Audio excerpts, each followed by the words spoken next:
Hello, dear students. Welcome to the Odyssey of virtual learning. Let us start our journey by reading working capital. In my previous sessions, we had already read what is working capital. Working capital is the fund required for meeting the day to day expenses of the business, which is classified as gross working capital and net working capital. We know gross working capital is the capital invested in total current assets of the business concern, and net working capital is the excess of current assets over current liabilities. And if the current asset exceeds the current liabilities, then we say it is positive working capital.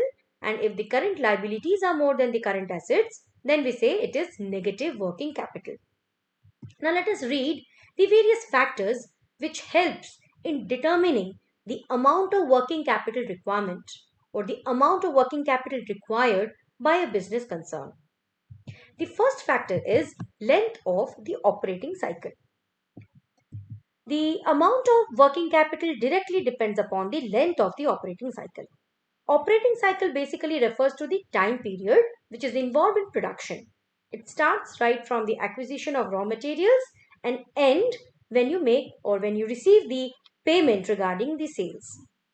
The working capital is very important for smooth functioning of or smooth flow of the operating cycle. If the length of the operating cycle is long, then more working capital is required. And if the length of the operating cycle is short, then working capital requirement is less. Next is nature of business. It is nothing but the type of the business the firm is involved in. Okay. In case of a trading concern or a retail shop, the requirement of working capital is less because the length of the operating cycle is short. But in case of a manufacturing or a wholesaler, first in case of a wholesaler is required to keep more of the working capital because he needs to maintain larger stock of goods. And in case of manufacturing companies, it also requires more of the working capital because they have to convert the raw materials into finished goods, sell them on the credit. Normally they sell them on the credit. They need to maintain inventory for the continuous production to continue, and for this reason they need more of the working capital. Next is scale of operation. The scale of operation also decides the amount of working capital. If the business is operating on a larger scale of operation, more working capital is required, and if it is small scale of operation, the business requires less working capital. Next is business cycle fluctuations. During boom period, the market is flourishing. So there is more demand, there is more production, there is more debtors, which means more working capital is required. Whereas during depression, the demand is less, inventories are required to be maintained in less quantities, there will be less debtors, so less working capital is required. Next is seasonal factors. Now, what is the seasonal factors? Normally, the business which uh, sells the goods on the seasons, or basically sells the seasonal goods, require huge amount of working capital during the season because the demand is more. More stock has to be maintained and there will be fast supply. But in case of slack seasons or off seasons, the demand is less, so less working capital is required. And the working capital requirement is constant for the companies which are selling goods throughout the season. Okay. Next factor is technology and production cycle. Now, what is technology? If a company is using labor intensive technique to produce products, then the working capital requirement is definitely more. You know why? Because it needs to maintain enough cash flows for making payments to laborers. But if the company is using machine intensive techniques, the production requires less of the human capital. The human requirements are less. So less working capital is required. Next comes production cycle. If the production cycle is long, then more working capital is required because it will take long time for converting the raw materials into finished goods. And during that time, in order to continue the production, you need to have more working capital.